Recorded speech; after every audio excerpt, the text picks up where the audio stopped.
podcast. Welcome to Empowered by AI, the podcast for women entrepreneurs ready to harness AI to take their businesses to the next level. I'm your host, Michelle Muncy Silva, founder of Innovative AI Studios. You may have left corporate life to start this entrepreneurial journey, but you don't have to go it alone. Here, you'll find a supportive community of like-minded women and an invaluable thought partner each week, as my guests and I share actionable insights you can use right away. So let's dive in together. Emily, I'm really grateful that you are willing to talk to me, and I want to know about your business, what inspired you to start it. What are you comfortable sharing? Oh, everything. Yeah, I'm Nice. comfortable sharing all of it. I am a freelance marketer and strategist, but also breathwork consultant as well. So I'm really working in quite a niche space at the moment, really trying to combine breathwork with traditional like digital marketing for my clients on the strategy level, but also on an implementational level, because I recently, in the last sort of year or so, have come across breakfast. Oh my gosh, don't know what I'm talking about. Breathwork. And it's really changed my life as somebody who has started out and starting a business. And I've seen so much transformation from myself that I really was questioning, like, why female founders specifically aren't bringing this into their life more, why people aren't talking about how by breathing in certain ways and working in certain ways, you can really get to your goals quicker and actually release stress that's holding you back and limiting beliefs that are holding you back. So yeah, I'm just trying to bring those two together. And there's a lot of education around that, because so many people, especially in the UK, which is where I'm from, don't necessarily understand breathwork the same way they understand something like meditation. And also marketing in its essence can be quite technical. And so it's really allowing and creating space for personal mindset priorities to really feed into what you then bring to your workplace, like really resetting that very crucial piece around you and who you are, and that identity piece, to really then be able to turn up in your workplace or turn up in your business as the best version of yourself, and then get to those business goals so much quicker. Mm-hmm. I was just I was realizing as you were describing this that I think there might be an element of that in all of us, that we can align with that. Because, for example, if I have a moment where I'm really enthusiastic about something and my emotions are coming into play, right? Even if they're positive ones, sometimes I need to go into an environment where I need to calm that down. So is it really, are you talking about that sense that we have of taking a moment, deep breath, center myself, or is it something a little bit more complicated than that? Honestly, it's actually you've nailed on the head for me, because when I became a teacher, I was really like looking at pranayama, which is only one kind of form of breathwork practice. There's a lot of other much deeper journeys that can really take you into your subconscious in a very deep way, and really are much more focused on unlocking very heavy emotion. And that those experiences are incredible, and I would advise them to anybody who's really interested in this kind of work. But for me, I think I was thinking of myself in my 20s and the kind of tools that I needed at that point in my life, where burnout was rife and I was working in agencies in London, and it was like this constant churn in that big city environment, and trying to constantly, yeah, do my best in my job. And actually, there were so many meetings where I turned up as like a bad version of myself, and bad meaning super stressed, strung out, on over caffeinated, like not necessarily as a bad person at all, but just as a kind of shell. And actually, by allowing and giving founders and people a space to really like reset and calm, like you say, there's so much that could be said for just breathing in certain ways for 3 to 5 minutes. Like, it can completely change your day. Like, one of the sessions I have done in the past is for that slump feeling after lunch, when you're like oh, I have no energy, because you can breathe to feel calm, but you can also breathe to energize. There's things that you can do in a very short 10 to 15-minute period of time that just bring that energy back up if you're feeling that slump. And if you've got all of those positive emotions, like you were saying, Michelle, maybe you just need to calm them down. Maybe there's swings and roundabouts. It changes every day. Different breathing works for different people. But yeah, I do think I very passionately believe that it's something that everybody could do better at, and it should be something that we're taught in schools, because we're not really taught to breathe properly. And the older that you get, the more shallow that you tend to breathe if you don't have these tools at your disposal. Oh, that's fascinating. Was there a specific problem or opportunity within your business that made you think that AI could be a valuable addition to the way you create your workflows? Oh, 100%. Like, I think obviously AI is just becoming more and more part and parcel of our day to day. ChatGPT is something that is very integrated. They're even developing like iPhones now that have AI built into them more and more. And for me, I think when thinking about how that's improved my work life, specifically to the marketing side. So I actually own an online women's magazine, and I've run that for 4.5 years on the side of my day to day. And so when it comes to articles and editing articles, I would edit myself. But if I'm tired, if I'm like not necessarily somebody that has paid the biggest amount of attention, I would put it into an AI tool like ChatGPT or like Google's one and say, can you edit this? Then I would then go and check that again, because I always want a human element to that. That's something that is, I'm very like strongly would say to all my clients and anybody who is using ChatGPT for content or for editing or for anything like that, don't rely on that tool. Do use a human element after that tool has spat out what you want. But yeah, I would definitely speeded up that in my business so much. So now I can post more articles. Before I was looking at kind of 10 articles a month on that website, whereas now it's more like 30 plus a month, which is like huge. And so the amount of content, and I'm very much a believer of not necessarily quantity over quality, but I still think the quality is there. It's just that the time that it has saved me is just so drastic from an AI perspective. And one tool that I've really found very useful for breathwork clients and marketing clients is Fathom. I don't know if you've heard of that one. Tell us more. It's a AI tool, and you can download it to your like desktop, laptop, whatever, and it joins the call and takes the notes for you on the call. So actually for me, it means that I can prioritize really connecting with the person on the call rather than having my pen and paper and taking notes.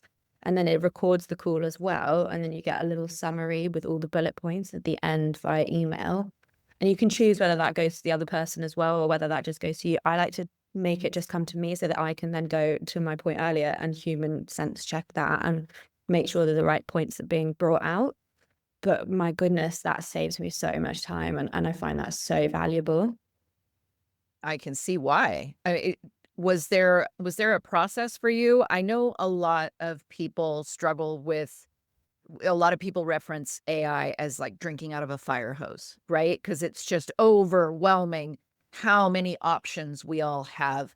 Was there a decision-making process for you that helped you really streamline what you wanted to incorporate? I think to me, I had seen actually my mentor was using it, and she'd had the setting where she was getting the receipt and I was getting the receipt. So I was getting them at the same time. And I saw how like detailed it was and how useful it was. So I thought, I'm going to try this out myself. And it's somebody that I value in my world is using this tool. So there's that connection to it in that way. And so I've used it, but what I always do when I use it is I would say to the person that I'm talking to, are you happy to do this? Because not everybody is. And you need consent in that way, because some people don't feel comfortable, especially on the breathwork side of things, talking about very personal things when they feel like some sort of AI machine learning system is listening. But one thing that has been amazingly valuable from working with that tool specifically for me is that I've been able to go back and look at previous calls that I've had with past clients, new clients, people that could have been clients but decided against for whatever reason, and actually analyze the transcripts and really understand what those kind of people that I want to work with look like, what their issues are, what their pain points are. And that really helps me then create content for my freelance business off the back of it. So it's not just sat there as a recording or sat there as a summary that doesn't ever get used again. For me, it's actually, I come back to it and I take learnings from it. Mhm. No, that's brilliant. That's brilliant. I, completely understand how that could help you, especially with aligning your content to your ideal customer. Yeah, exactly. Do you Yeah. have ChatGPT help you with that analysis, or are you doing that from the reading of the notes? So I do a reading of the notes, and I actually came across, you're gonna laugh, another AI tool that wasn't ChatGPT that was specific to insights, because some of these calls are 1 hour long and very similar to what I was saying before. That takes a lot of time. And I came across this tool called Insight 7, which essentially you can upload your transcript and it will pull out the key points that you specifically want to, whether that's pain points or desires or certain emotions that are coming up in that transcript. So I did a trial for that last week and it does a little analysis for you. Again, I would still read back through it and make sure it is the right, pulling out the right bits and the key bits that I think are the most relevant. But from a time saving exercise perspective, yeah, you could use ChatGPT as well, I think, but it really helps to get to that point so much quicker. But without those tools, this process would have taken me days, weeks. Right. It Yeah, takes me a matter of hours.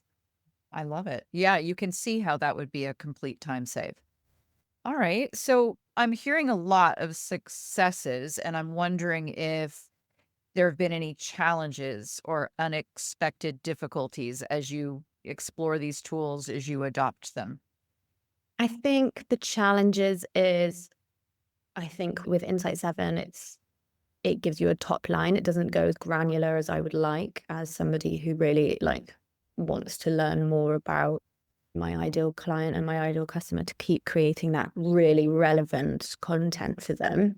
I'm such a big advocate for just give me it all so then I can go and nitpick those. With ChatGPT, I would say I would never really use it for creating your content, because I think it's really easy to spot when somebody has created their content using ChatGPT. And I'm talking about written content.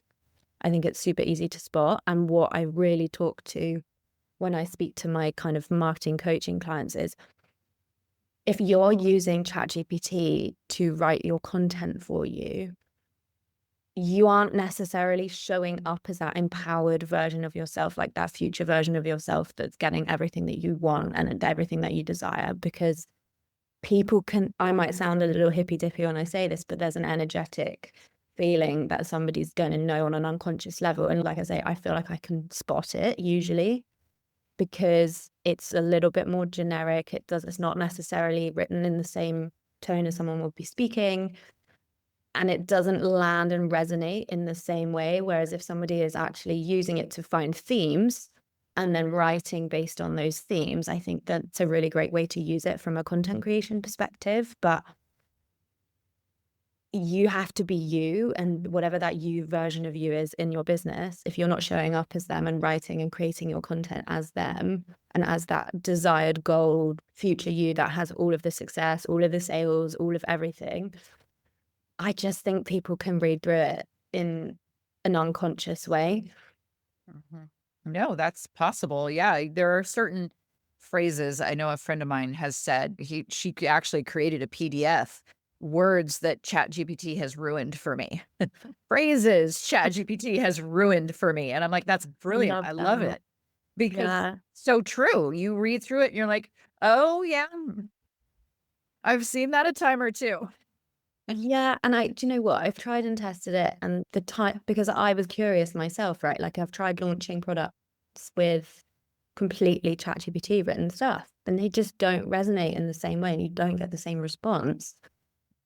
And yes, it takes more time to write something yourself. I completely appreciate that. But if AI is saving you time elsewhere in your business, you can dedicate time to creating content. And so many people find creating content such a chore. But if you are showing up as like this version of yourself that you want to be in your business, content should be fun. Like it should be really something that you lean into and something that you enjoy doing. And when you're actually enjoying doing it, people will feel that and notice it and resonate with it. When if you're outsourcing your content to an AI tool and you're outsourcing it to ChatGPT, that's because you don't want to do it. And that negative association with you and your content does, I think, just, I don't want to say energetically go through a screen, but to a degree, I do feel like there is that certain feeling or kind of intuition. Mhm. And I think that you brought up a really good point. So if there is an aspect that you maybe have an insecurity around, like possibly you're insecure about your writing quality or you're insecure about your ability to tackle social media posts because you maybe don't know the platform that I can see how it would be a really good tool to kickstart. Uh, I think it helps people get past that blank page, right? Oh, And it can 100%. kickstart for you. I do agree with you that you have to add your voice, though. You have to add your personality. You have to add your passion for your mission and for your desire to serve that client. So I get that there can be some kind of middle ground for Yeah, I people. think so. I think so. Like you say, if you are coming at your business from a perspective where you don't understand marketing, you've not really done that, you've not necessarily done a workshop around it, you don't know where to start, yeah, it gives you a fantastic baseline and some very clear instructions on what to do. But as soon as you can get into a rhythm of understanding that, try and move. My recommendation is always try and move away from it and use AI elsewhere to save you time elsewhere because there's so many ways that it can do that. But when it comes to content, try and just lean into, like you were saying, like your personality, because you are the only version of you. You have your own unique story, and nobody else has the same story that you do. So use it if you can, and if you feel confident enough to. It's your biggest unique selling point. Very much. I love it. Are there any AI tools or apps that you're interested in exploring, but you haven't had time yet? Oh, it's a really good question. I onboarded a new one recently for PR, which is great, which I'd seen for a while and was like, I'm interested in, but I actually have now onboarded that into kind of my tech tools. But ones that had not tried the Google version of ChatGPT actually. Oh, Gemini. Gemini, that's what it's called. Mhm. Yeah, I've not tried that because some of my family prefer that and others have preferred using ChatGPT. So that's on my list to maybe try out as a potential alternative, which I've just not got around to. Mhm. That makes sense. That's time, right? We only have so many Yeah. hours in the day. Yeah. Have you used it before? Gemini, I've Yeah. enjoyed it. Yes, I haven't tried the paid version yet. I'm a Google email person, so it seemed very Mm. natural to me. I was really interested in its ability to connect with my email. And because if it could pull up, it's going to connect to my calendar, my email. That's huge for me. If it can do that and it can set up a schedule for each, you know what I mean? If I could just go in and say, Gemini, tell me my schedule for the day, then I'm golden. I would love that. I would absolutely love that. But I don't know, without seeing the paid version, I'm not quite sure what the free version's limitations are yet. Yeah. I've been working with ChatGPT for so long that has this collection of memories of my work that I would be hard pressed to walk away from because it's just so valuable. Yeah. So starting Yeah. over again is hard once you get in deep, I think. Yeah. I can And totally they appreciate designed it that. that way. I know they did. Oh, 100%. They designed it to have digital memory that you now are like, I can't rip myself away from this. You know me. What advice would you offer to other business owners that are considering incorporating generative AI into their work? I would say just do it because it is going to become even increasingly popular. And you probably are using AI without realizing it. Like I was saying, it's now being built into phones. That an element gets built into algorithms in social media apps. It's already been part of our world for so long. It's just becoming much more advanced. And so if you feel hesitant or nervous to try it, There are so many like really useful videos on places like YouTube. There's really great resources online that can help you get a little bit of an introduction into how to use the tool, but learning how to leverage it and ask the right questions to it, I think, is how you can use it to your advantage and stop being scared of it. It's not going away. Yeah, it's time to embrace. Yeah. Is there anything you wish you'd known before you started using it?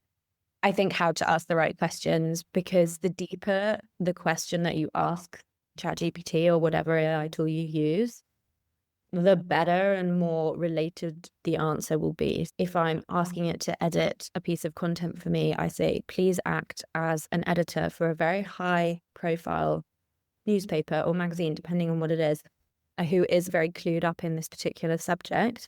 Please go through and make sure it edits in UK English, not American English, because our spelling is slightly different.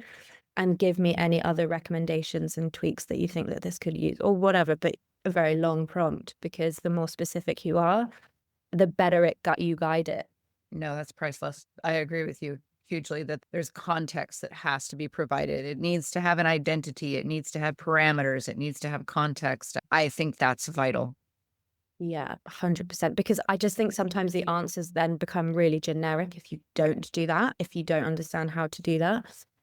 That's when you get disappointed. That's when it spits out something that's completely off base or not quite what you want.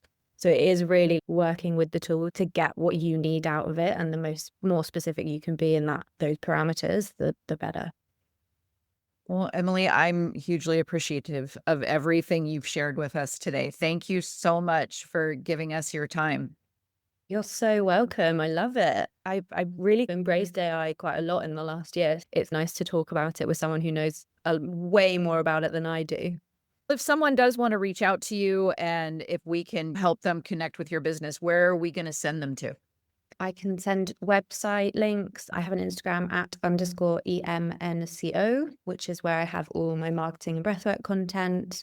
You can email me at emilylrking@gmail.com. And yeah, I'm always open to chats, DMs. I could talk about breathwork till the cows come home. I could talk about marketing till the cows come home. So always up for a little chat. Love it. Thank you for sharing. You are so welcome. Thank you so much for having me. Thank you for tuning in to Empowered by AI. If today's episode sparked ideas, don't wait. Follow the link in the show notes to visit innovativeaistudio.com and download your free resource, created to help you put today's insights into practice.